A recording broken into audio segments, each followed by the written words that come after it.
Ahora sí. ¿Estamos bien, doctora? ¿Sí? ¿Se ve bien? Ok, gracias. Ya. Bueno, buenas tardes, algunos buenos días. Esto está a distintos países de Latinoamérica.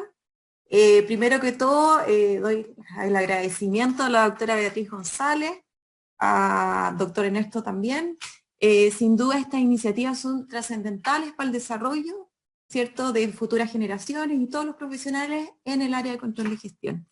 Así que, insisto, el agradecimiento y también a la Universidad de Vigo, a la Facultad de Ciencias Empresariales y Turismo, a Ecogestión, Ecovas, a la Universidad de Igualdad de la Universidad de Vigo, a la Facultad de Economía y Negocios también de la Universidad de Chile, donde, como me presentó la doctora Beatriz, también soy académica y tengo estos dos mundos muy importantes que están desarrollándose, ¿sí? Así que también aprovecho de saludar a mis alumnos que están ahí en esta presentación, ¿ya? Cuando me invitaron a este seminario, ¿cierto? El segundo seminario, Frey, colega también de la facultad, me dijo, mira, a nosotros nos interesa saber tu área, ¿cierto?, de desarrollo profesional, pero también tu área de desarrollo que tú has tenido, ¿sí? Entonces yo lo quise abordar de 4 puntos, hacer una breve introducción de lo que he realizado en estos últimos 10 años, mi experiencia profesional en el mundo de la salud pública y privada en Chile, también los desafíos que podemos mencionar, que yo pude ver algunas claves, y también, muy importante, qué consejos yo doy para las futuras generaciones y también qué consejos yo estoy dando constantemente a mis alumnos, qué se pueden enfocar, qué cosas pueden ir desarrollando, ¿ya? Así que, como dijeron al inicio, después de la exponencia de cada una, vamos a tener un debate donde ustedes también pueden indicarme alguna duda, consulta, y también yo al final de mi presentación dejo mi email porque cualquier alumno o algún especialista también que está en la audiencia quiera contactarse conmigo, yo feliz puedo también de establecer alguna conexión. Entonces, dentro de la introducción, bueno, como les mencioné, yo soy de formación, soy ingeniera en control de gestión de la Facultad de Economía y Negocios de la Chile, y también hice mi magíster en control de gestión ahí mismo, ¿ya? ¿Qué me he especializado? En realidad he liderado distintos cargos gerenciales, ¿ya? En área de finanzas, control de gestión, procesos y gestión en salud, ¿ya? Y sobre todo les voy a dar la mirada pública y privada de la realidad que nosotros estamos en Chile, ¿sí?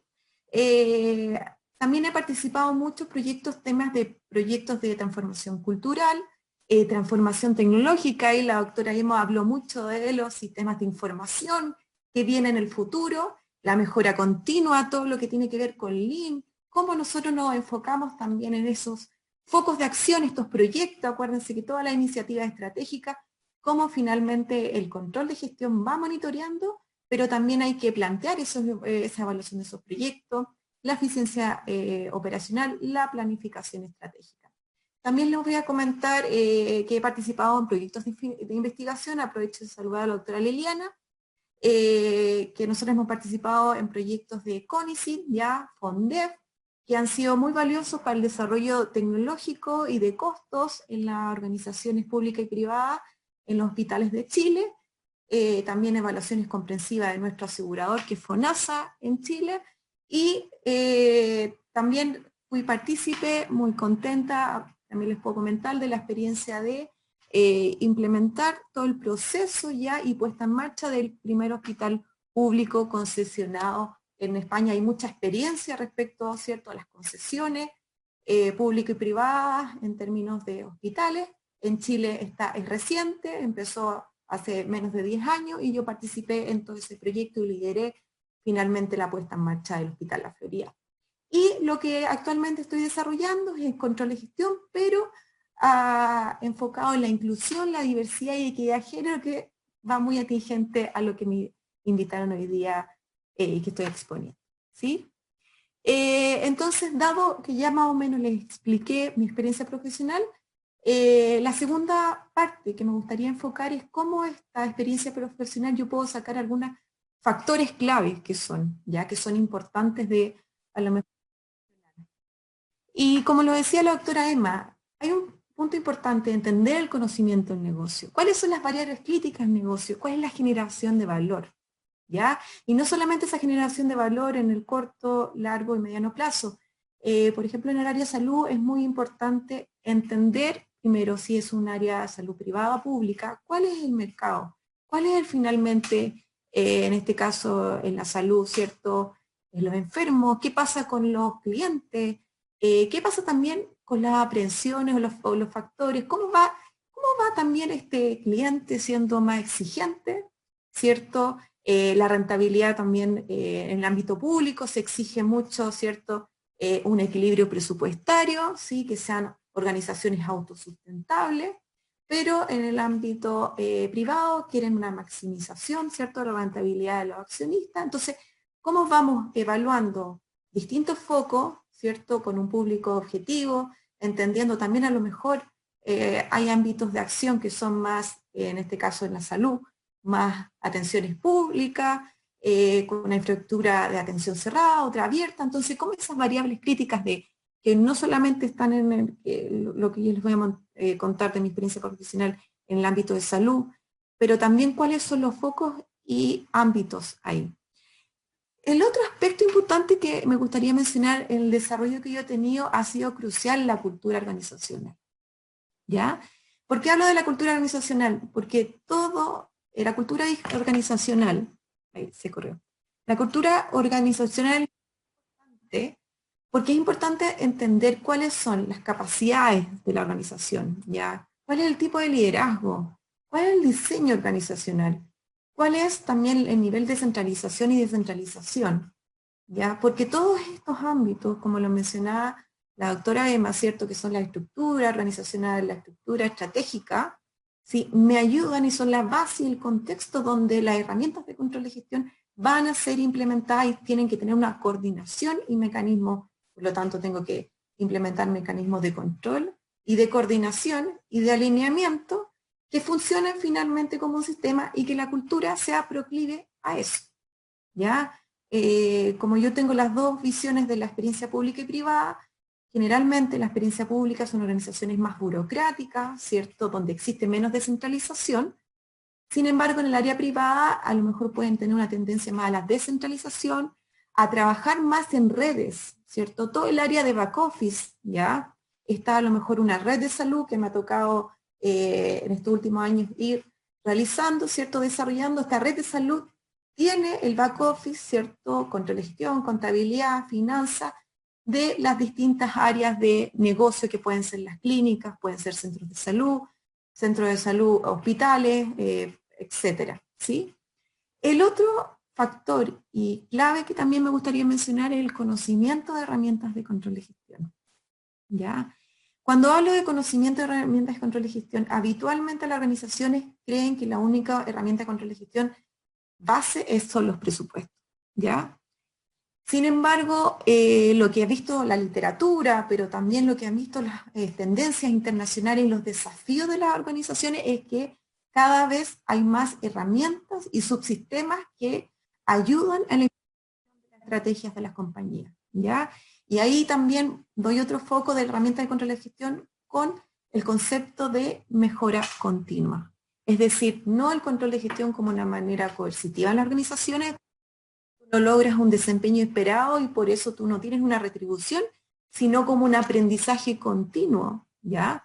Que te permite, finalmente, no para quedar solamente en esta fase de un control, ¿cierto?, a posteriori, sino que eres tú un control ex ante. Por lo tanto, este ciclo continuo, ¿cierto?, de mejoramiento, de entendimiento de la estrategia, me permite a mí finalmente la posición competitiva que quiere la organización y también las rentabilidades, ¿cierto?, en el corto y largo, mediano plazo, ¿ya? Otro clave que también visualicé tiene que ver con la madurez de la organización, ¿sí? ¿Por qué es importante la madurez? Porque en el fondo, depende de la etapa de madurez, por ejemplo, puede ser de una red de salud o distintas clínicas, como yo lo veía, es cómo tú puedes implementar y la estrategia que tú vas a hacer. Y en base a eso, lo que nos ha servido en los trabajos que yo he estado, ha sido los pilotajes, ¿ya? Y los pilotajes ayudan mucho, primero, para hacer implementaciones cortas, que tengan impacto inmediato, y que también puedan ser implementadas y de esa forma ir testeando, ¿cierto? Si la cultura, si la herramienta está funcionando y si también la organización es la adecuada para el tipo de herramienta que uno quiere implementar. Por ejemplo, cuando uno implementa proyectos de Lean, ¿cierto?, de mejora continua, esta estrategia ayuda mucho a entender. O también otra implementación de algún otro proyecto, ¿ya? Ayuda a entender mucho la madurez. Porque no es lo mismo implementar una cultura de mejora, cuando existe una cultura de mejora continua, cuando ya existen a lo mejor Six Sigma u otra herramienta, ¿cierto?, de calidad, en donde la cultura ya entiende eso, versus otra empresa donde no existen esos modelos, no existen esas herramientas, y tú quieres implementar la probabilidad que el proyecto sea, a lo mejor no logre los resultados esperados en el corto, y tampoco sea sustentable en el largo plazo, tiene una gran tasa de fracaso, ¿ya? Y lo que uno no quiere en estas organizaciones es que el control de gestión no sea sustentable en el tiempo. Uno quiere que sea, en el fondo, de menos a más, y también que se implemente la cultura. Y lo último que menciono en términos de factores clave es sin duda la gestión de la información. Sin duda la gestión de datos ya no es un dato, los datos esparcidos no sirven. Tener un indicador financiero, no financiero, tener indicadores de ROE, cuánto está la rentabilidad, ¿cierto? ¿Cuáles son las insatisfacciones de los clientes? ¿Cuáles son los productos no conformes? ¿Qué está pasando? ¿Qué me está diciendo mi cliente? Hay muchas, a lo mejor, quejas, ¿cierto? Uno siempre tiene que oírlas, escucharlas, escuchar, ¿sí? Entonces el control de gestión no solamente es de ir monitoreando, también tiene que ir entendiendo cómo se están moviendo estas variables del negocio que son importantes, ¿ya? Por lo tanto, como decía la doctora Emma, si uno no puede medir, ¿cierto?, y tener este panel de control, estos indicadores que son críticos y variables del negocio, finalmente tú no puedes asegurarte que efectivamente estás cumpliendo los objetivos estratégicos, estás cumpliendo tu estrategia en términos de tu misión, tu visión, ¿cierto?, y tus planes de acción, ¿sí? Ahora bien, como ya quise a lo mejor resumir estos claves, ¿cierto?, dado mi experiencia profesional, me quise también enfocar cuál es el desafío ahora ya futuro, ¿ya? Y en eso creo que en términos de América Latina es muy importante posicionar el control de gestión en estas organizaciones, ¿ya? Y para ello quise definir 5 ¿ya?, factores que son muy importantes para el posicionamiento del control de gestión. Primero tiene que ver con la flexibilidad, ¿ya? La flexibilidad de las organizaciones, y lo mencionamos, estamos ahora en un momento de pandemia mundial, ¿cierto?, donde cada vez las organizaciones tienen que llevar más a ser menos desestructuradas, o sea, la estructura, ¿cierto?, que tengan esta movilidad, ¿sí? Un día a mí me pasó, yo estaba un día con pandemia y el otro día ya estábamos todos con pandemia, teníamos teletrabajo, ya no eran los mismos mecanismos, por lo tanto, uno tiene que también liderar estos procesos con una alta empatía, ¿ya? Los profesionales tienen que ir desarrollando y también tienen que ir desarrollando habilidades de innovación y creatividad, ¿ya? Coordinación de los equipos, equipos que a lo mejor no tengan todas las competencias, competencias diversas, ¿cierto?, en distintos lugares geográficos, y también diversidad en términos de idioma, ¿cierto?, etnia, etc. ¿Ya? El otro desafío que también nos depara el control de gestión tiene que ver con el teletrabajo, lo mencioné recientemente. Yo creo que el teletrabajo viene, pero para instaurarse como un mecanismo adicional también de las organizaciones. ¿Ya? El teletrabajo, yo creo que va a ser una estrategia mixta, ¿ya?, de trabajo a distancia y el convencional. Estas estrategias mixtas van a permitir no solamente para que permita la organización en términos de costos, ¿cierto?, los horarios traslados, sino también para que los colaboradores finalmente puedan compatibilizar su vida personal con la vida también de las organizaciones, y uno sabe que un colaborador feliz también va a ser más productivo finalmente. El otro desafío futuro yo creo que tiene que ver también con el Big Data, ya el nuevo concepto, la inteligencia de negocio, ¿ya?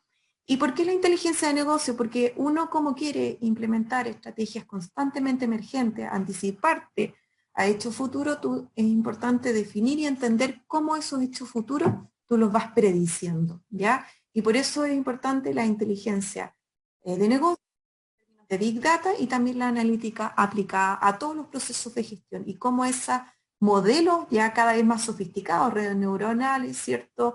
Clusterizaciones me permiten a mí anticiparme ante contextos cambiantes, que es lo que estamos viviendo hoy en día, ¿ya? Los últimos dos conceptos que yo también creo que son desafíos para el futuro tienen que ver con un concepto de diversidad y también el aumento de participación femenina, donde lo mencionó y lo habló súper bien con los estudios recientes que está cierto a nivel mundial. ¿Ya? En términos de diversidad, y a nosotros la experiencia chilena que ha habido mucha inmigración, entonces las organizaciones se tienen que adecuar a eso, a temas de género, edad, capacidades, etnia, inclusión también. Nosotros en Chile estamos con un marco normativo de inclusión, donde las empresas se les está exigiendo ley de cuotas también, y tienen que cumplirlo, y también para eso hay un tema regulatorio atrás, ¿ya? Y el último aspecto tiene que ver con la participación femenina, que tanto me gusta hablar, no solamente la participación femenina desde el punto de vista de que sea a lo mejor que en algunos puestos de trabajo, sino sea transversal. Y para eso también el control de gestión puede implementar modelos que fortalezcan estas políticas en las organizaciones, pero también en el ámbito público. Y no solamente la participación femenina, también la igualdad salarial, ¿ya? Y la igualdad salarial, ¿para qué? Para que en el largo plazo esto sea sustentable y no sea un retroceso, ya como algunos países lo están viendo ahora por el tema de la pandemia, ¿sí? Ahora lo último, y ya porque soy bien aplicada y me gusta adecuarme a los tiempos, que me dieron 15 minutos, pero me voy a adecuar al tiempo. Entonces, me gustaría también dejar enseñanza y consejo para futuras generaciones y para los alumnos que nos están escuchando en toda Latinoamérica y también en España, ¿sí? Entonces, ¿qué cosas son importantes? Y yo aquí hay distintos aspectos. Yo creo que es súper importante entender cuál es la identidad y la marca profesional. Nosotros tenemos ahora, bueno, la doctora Beatriz habló que en su facultad hay distintas carreras, ¿cierto? En mi facultad lo mismo, está ingeniería comercial, está ingeniería en control de gestión y también está contador auditor. Entonces, distintos perfiles, pero lo más importante, si ustedes me dicen, es importante definir cuál es tu identidad y marca profesional, cuál es el ámbito a lo mejor te quieres desarrollar, qué es lo que te hace distintivo, por qué en el fondo tú te quieres ir valorando en el mercado ya futuro, ¿cierto? Y eso no nace de un día a otro, también nace cuando tú vas eligiendo cátedras en la facultad, ¿cierto? Te vas destacando a lo mejor en algún área de investigación, o a lo mejor te gusta ir desarrollando proyectos alusivos a control de gestión, auditoría, contabilidad, ingeniería, ¿cierto? Eficiencia operacional. Entonces tú desde la universidad ya puedes entender prácticas profesionales. ¿Cuál es tu identidad y marca profesional? El segundo aspecto importante es buscar, hay una búsqueda, ¿cierto? ¿Cuál es el mercado ya donde te quieres desarrollar? En este caso, yo accidentalmente, pero felizmente ahora, caí en el mundo de la salud y he estado más de 10 años desarrollándome en ese ámbito, ¿sí? Pero a lo mejor busca, a lo mejor aeronáutica, cierto retail, hay muchas líneas y ámbitos, organizaciones públicas, organizaciones privadas, entonces ONG, donde sí tú puedes buscar y desarrollar. El otro aspecto importante que a mí siempre me gusta es estudiar, capacitarse constantemente, ver tendencias, qué está pasando, ya las universidades qué están haciendo, no solamente a nivel nacional, qué pasa internacional. Yo siempre busco, bueno, qué es lo que vamos a hacer mejor acá, pero qué está haciendo a lo mejor Australia, qué está haciendo cierto Estados Unidos, qué está haciendo Europa en general, los países escandinavos, cuáles son las tendencias, ¿ya? Segundo, define tu plan, un plan de carrera, es decir, bueno, yo quiero en el corto plazo a lo mejor diversificar, irme a distintas industrias, en el largo plazo a lo mejor quiero independizarme, la consultoría, o a lo mejor no quiero independizarme, me acomoda más el área de investigación, quiero hacer un doctorado, pero es importante definir cuál es el plan de carrera, ¿ya? Otro aspecto importante y no menor es la red de contactos, ¿sí? Y lo digo, la red de contactos, que es también, eso se va desarrollando desde el inicio, desde la universidad, incluso. ¿Por qué? Porque en el fondo uno cuando va liderando proyectos en términos de control de gestión, uno no va trabajando solamente con áreas de control de gestión, ¿sí? También va trabajando con otras áreas, ¿sí?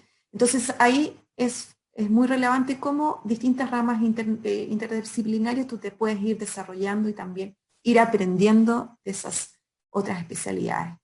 Y el último es cómo es el desarrollo de tus habilidades blandas, ¿sí? Así que eso ha sido mi presentación. Reitero los agradecimientos, muchas gracias a todo el equipo y espero haber cumplido con el tiempo. Beatriz. Os habéis portado un poquito mal con el tiempo, pero bueno. Ya. Mariana, cuando quieras, que estamos ya fuera del tiempo planificado. Vale, no se preocupen porque mi intervención es más simple. Yo soy estudiante y no tengo la trayectoria que han tenido estas chicas en el ámbito del control de gestión, pero bueno, aprovecho para darle las buenas tardes a todos, buenos días, y agradecer a la Universidad de Vigo y a AICO por la organización de este evento con esta mirada tan especial. Mi ponencia sí que está un poco más orientada en realidad a mi experiencia personal de cómo llegué al control de gestión y, por supuesto, porque no me queda otra, darle una mirada de género un poco potente. Primero les tengo que confesar que estoy un poco nerviosa porque no estoy acostumbrada a hablar en público. Y no estoy nerviosa desde hace 10 minutos o desde anoche que no pude dormir y esas cosas. No, estoy nerviosa desde hace un mes, cuando Ernesto ya estaba insinuando que debería participar en esta jornada.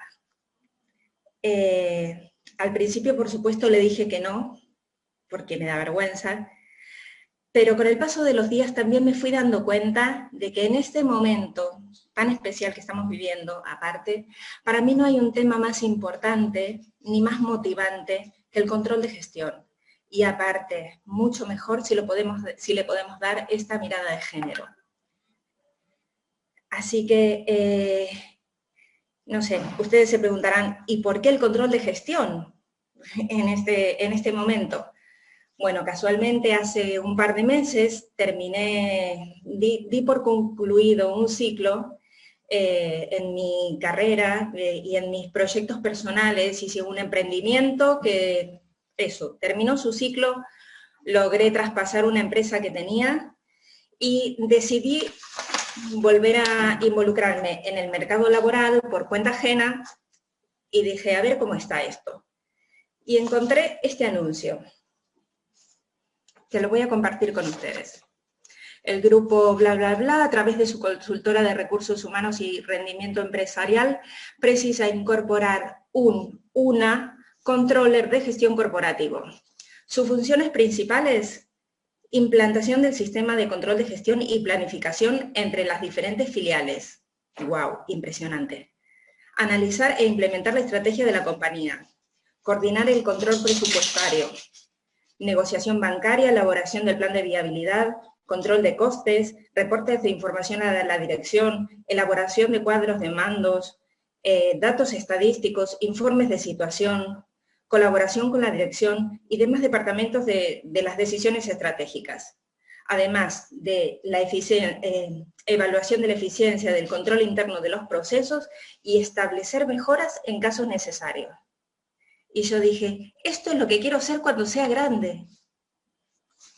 En definitiva, y siendo sincera, esto es lo que está reuniendo un montón de habilidades que a lo largo de mi carrera y de mi trayectoria profesional fui conociendo, y acá se agrupan las que más me gustaron, las que más me interesan, creo que en las que tengo las mejores valías, y dejaron aparte todas las que para mí significan, bueno, las que menos me gustan, en definitiva. Entonces, les explico un poquito cómo fue mi trayectoria para llegar de nuevo a esto.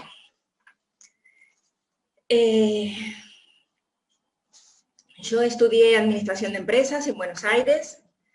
A medida que fui estudiando la carrera también fui trabajando, trabajé en distintas empresas, petroquímicas, una empresa importadora de insumos para envases, y también en PepsiCo.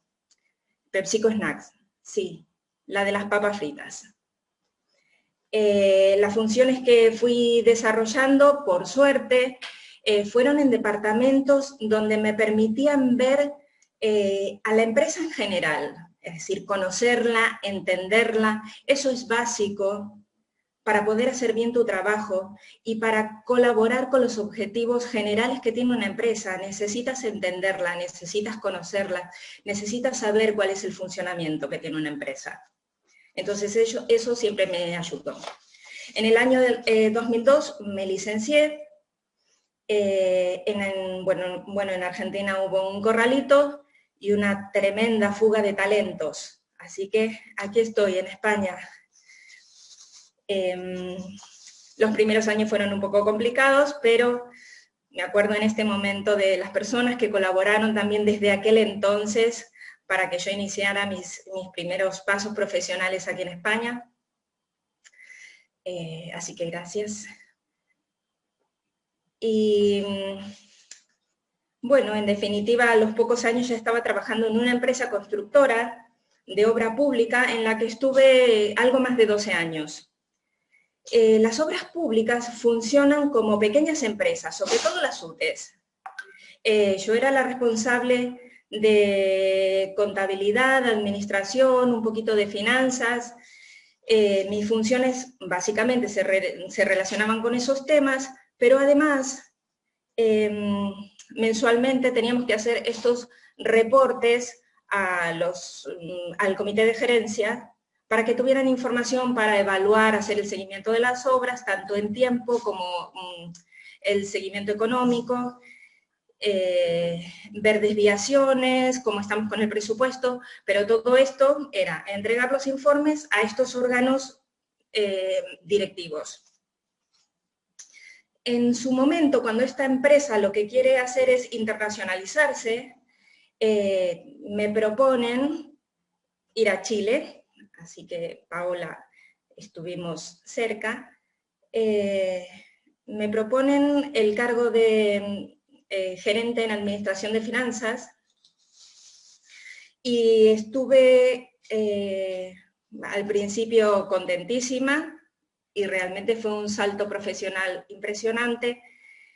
En ese momento la decisión de la empresa fue muy estratégica, comprar el 50% de 2 pequeñas sociedades para tener presencia y desde ahí lograr una capacidad de conseguir negocios y desarrollarse en Chile, consiguiendo más obras, ampliar sus negocios y diversificar.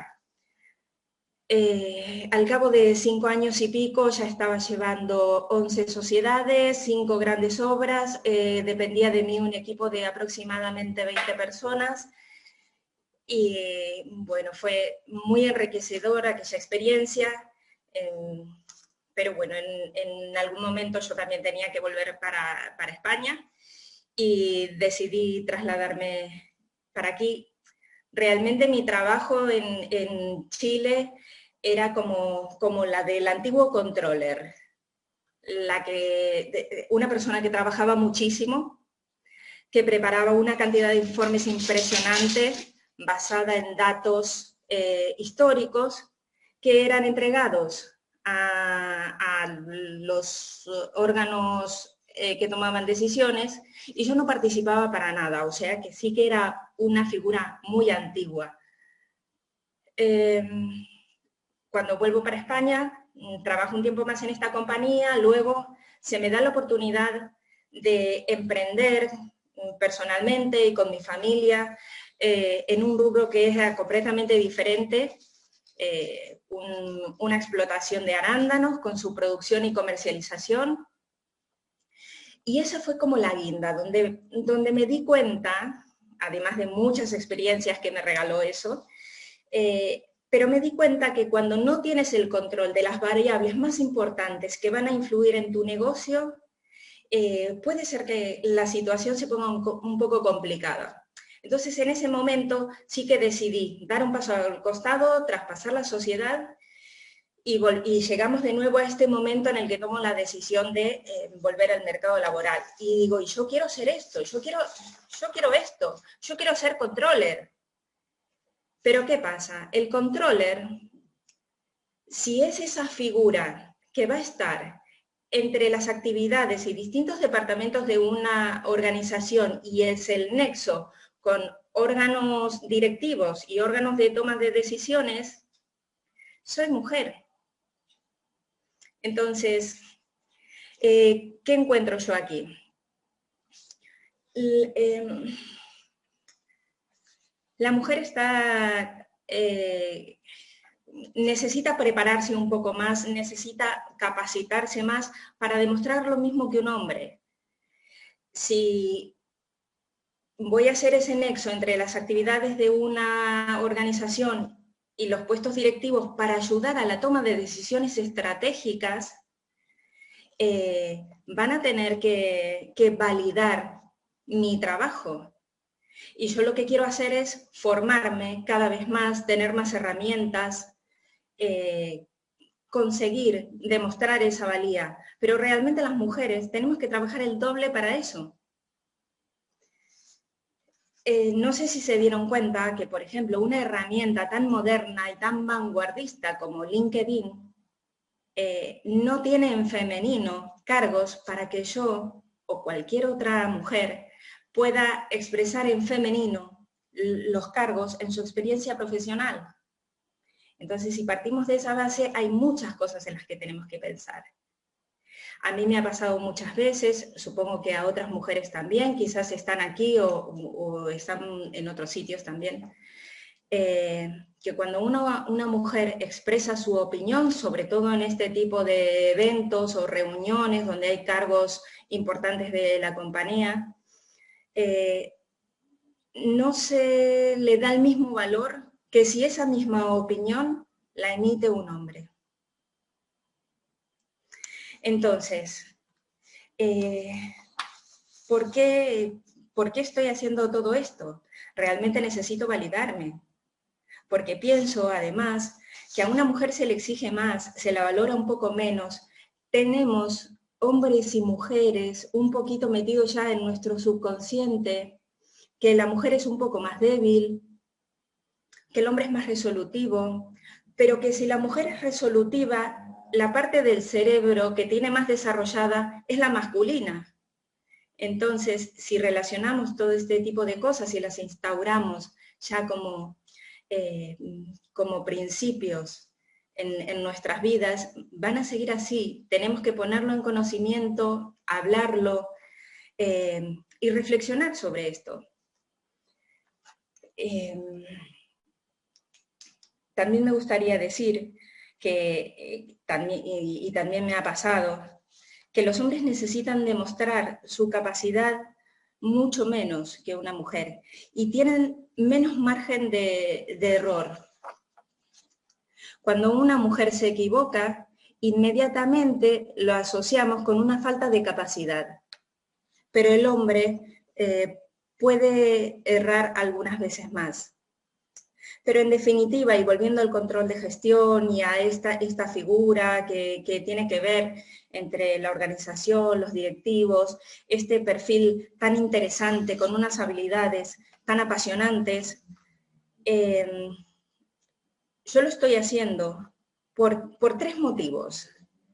En definitiva, porque me encanta los temas que abarca el control de gestión, me gustan sus contenidos, me gustan sus habilidades. Hago el máster simplemente por validar habilidades que ya venía conociendo desde hace tiempo.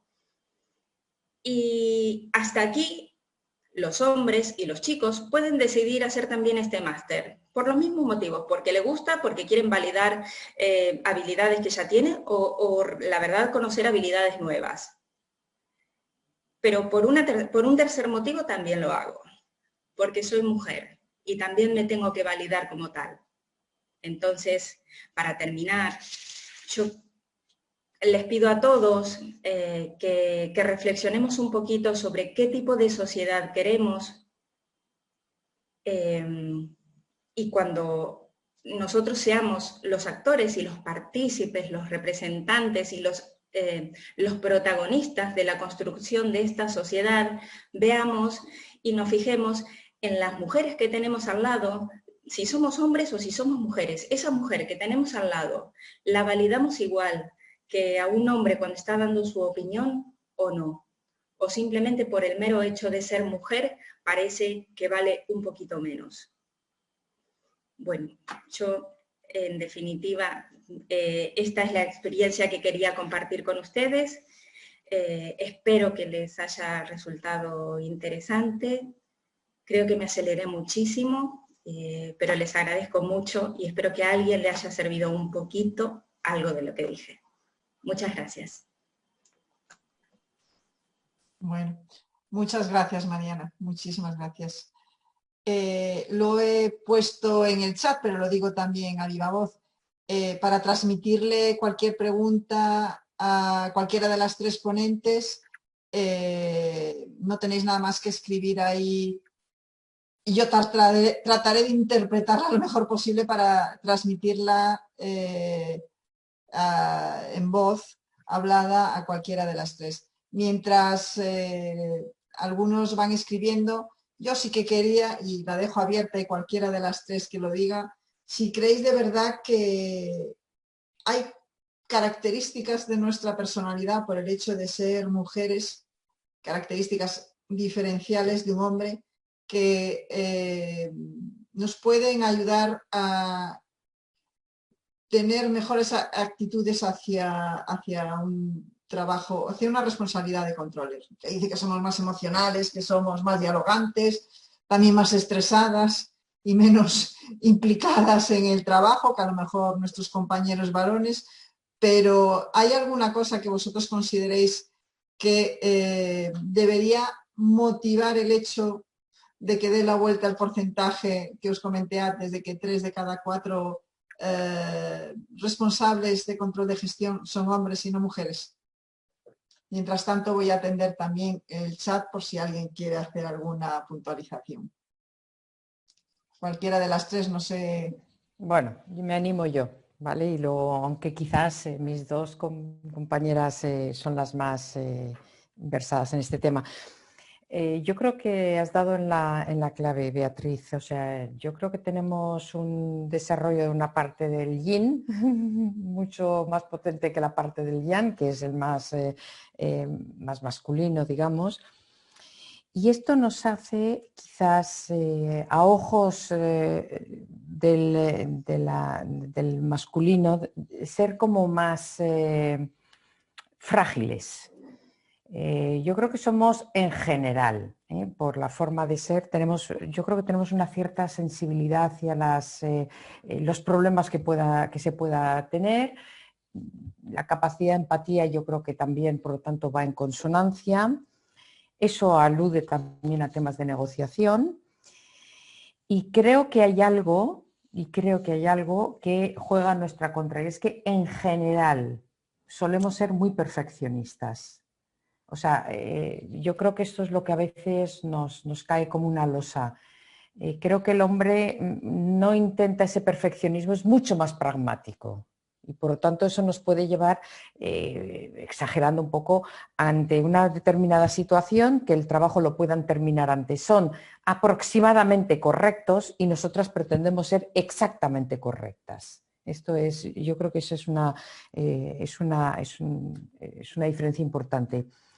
Yo, sin embargo, conozco hombres que están rodeados de mujeres y prefieren mujeres porque dice que somos infinitamente más cumplidoras. No nos perdemos, aunque somos muy habladoras, pero que a veces no nos perdemos en chácharas ni en historias, en rivalidades que son a veces un poco estériles, ¿no? Y coincido perfectamente con lo que decía Mariana, no lo tenemos fácil porque tenemos muchas limitaciones culturales, educativas, profesionales, y somos a veces autolimitantes, muy autolimitantes. Perdón. Bueno, os voy a transmitir otra que además no tiene respuesta. Nos comenta aquí un asistente, bueno, aparte de agradeceros las presentaciones que me han encantado. ¿De quién es la responsabilidad de que las mujeres no se hayan insertado más en el mundo de los negocios? es tarea de las universidades, de las empresas, del sistema educativo. Y para complicar más la pregunta, ¿y qué podemos hacer para contribuir que nuestras carreras alcancen el nivel de éxito que alcanzan las de nuestros compañeros varones? ¿Quién se atreve a decir dónde está la magia que lo arregla? Paola, que te veo animada. Bueno, sí, mira, me causó un poco, claro, igual de risa que a ti. Yo creo que es un tema de construcción, básicamente, una construcción de lo que queremos como sociedad. Sí, no interpreto solamente el rol desde entes de las universidades, sino yo creo que es un conjunto. Cómo esta sociedad que queremos ir desarrollando nos permite también ir desarrollando al rol de la mujer, ya en distintos ámbitos, en las empresas, ¿cierto? Siendo mamá, ¿sí? Ir desarrollando otros aspectos de tu vida y que yo también me siento bien identificada porque Mariana y Emma han dicho muy la clave que no es fácil, ¿ya? Mi experiencia profesional ha sido bien difícil porque he estado muy rodeada de, primero, muchos hombres. Yo trabajé en un tema de salud, pero en el área minera, entonces es mucho machismo, muchas limitaciones que en el fondo el contexto no te ayuda mucho. Sin embargo, he visto avances, ¿ya? Que a lo mejor me hubiesen gustado mayores avances, pero yo creo que sí han ido pasando, pero lo importante yo creo que es desde la familia, la sociedad y también el entorno, el Estado, cómo te va ayudando el desarrollo de esta desde el lado público y el lado privado y también cómo tú vas siendo partícipe desde difundir esto y también cosas tan sencillas como cuál es el uso del lenguaje, cómo tú vas generando equipos, cómo tú vas generando también en la institución, en este caso yo como académica, en mi alumno, ¿ya? Entonces todos esos roles en la sociedad yo creo que van a construir finalmente que en el largo plazo se generen estas variaciones también para la paridad de género. ¿Sí? Eso. Sin normas estrictas, dicen también aquí algunos, es necesario validar nuestra profesión cuando estamos trabajando ante los compañeros o debemos recibir algún soporte, aquí le llamamos en España discriminación positiva, no sé si utilizáis la misma terminología en Hispanoamérica, quiere decir que se apoye con normas de obligado cumplimiento el que sea un porcentaje de mujeres, el que esté en un consejo de administración, el que esté en un tribunal de tesis o el que participe en tal o cuales decisiones. Con normas, no solo la sociedad. Mariana, ¿cómo lo ves? Que tu experiencia es... Ahora, bueno, lamentablemente creo que en un principio sí que van a tener que haber una legislación al respecto porque parece que solos no lo podemos conseguir, solos y solas, no podemos conseguir. Porque, bueno, en un estudio, por ejemplo, del año 2019, no sé si ha cambiado mucho en porque en este estamos en stand-by, pero en un estudio del año 2019 había 9 países, de casi 200 que somos, con un porcentaje de mujeres en cargos importantes, directivos y tal, solamente 9 países por encima del 30%, y el 30% no es ninguna exageración. Y había 30 países sobre el 20%, con más del 20%, entre el 20 y el 30%, con lo cual posiblemente haya que tener alguna normativa para favorecer esto en un principio, luego esto ya se puede regular solo. Pero lo que pasa es que también tiene que haber muchos debates a la par, el tema de los cuidados, el tema del techo de cristal, que todavía se sigue negando, el tema de igual salario a iguales funciones. Realmente hay mucho debate que tiene que existir y se están haciendo cosas, pero queda muchísimo recorrido. Y el tema de los cuidados es fundamental. Las mujeres, de por sí, somos las primeras que relegamos nuestra carrera profesional en pro del cuidado de la casa, de los hijos y hasta de la suegra. Entonces, eso hay que pensarlo.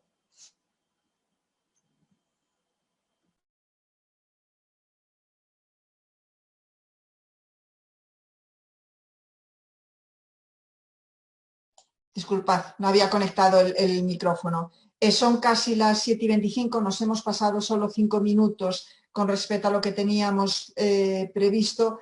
Hay algunas preguntas más, pero quizás esto nos obligaría a extendernos hasta las 8 y no es el objetivo. Como con las presentaciones tienen todos nuestros correos electrónicos, yo pongo a disposición también el mío. Si hay alguna cuestión más que quisieran comentar, me escriben a mí, yo trato de redirigirla. Entonces, vamos a dar paso a la segunda parte de la jornada. Eso sí, antes me vais a permitir que os dé las gracias a todas por vuestra disposición y por vuestras aportaciones y por colaborar en este tipo de eventos.